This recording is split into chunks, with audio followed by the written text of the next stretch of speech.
Sa loob ng mahigit 2 dekada, saksi po ako sa katatagan ng 3 puno na yan na matatagpuan sa Hill Puyat Avenue sa loob ng Clark, Freeport Zone, Mabalacat City.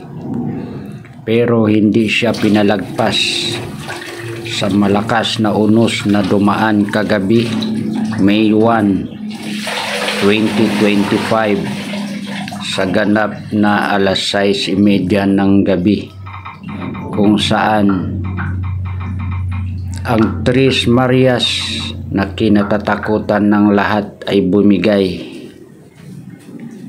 Ayan po, makikita nyo sa video na bali ang mga sanga at ang isang puno ay nabuwal or nabali din sa pinaka base niya.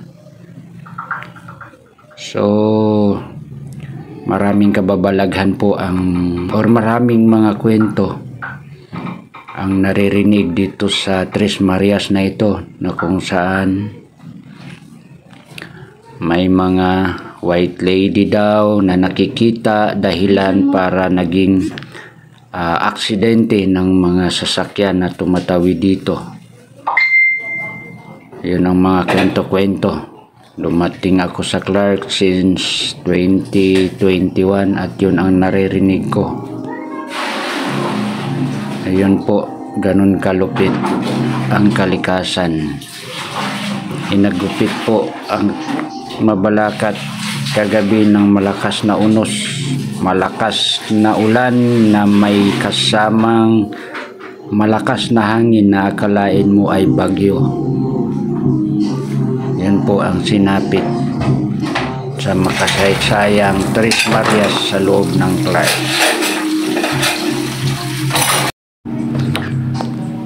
At mukhang nagparamdam nga ang Tres Marias na ito kaninang umaga, May 2, 2025 sa ganap na 7:41 ng umaga, kung saan nandoon ako dumaan at nagkaroon ng aksidente 30 meters away sa Tres Marias.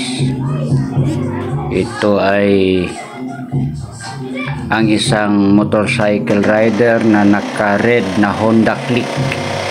Kumbaga self-accident ang nangyari. Bigla na lang siyang sumimplang. Buti hindi nahagip ng mga sumunod na sasakyan. Sa kabutihang palad naman, minor injury lang yung tamo niya, kung saan nagasgas yung tuhod niya. So parang nagpahiwatig ang Tres Marias na dismaya siya sa nangyari sa kanya. So ito naman ay mga kwento-kwento lang na aking narinig sa mahigit 2 dekadang paninirahan ko dito sa Mabalacat, kung saan halos araw-araw akong nadadaanan ang Tres Marias na ito. So guys, thanks for watching.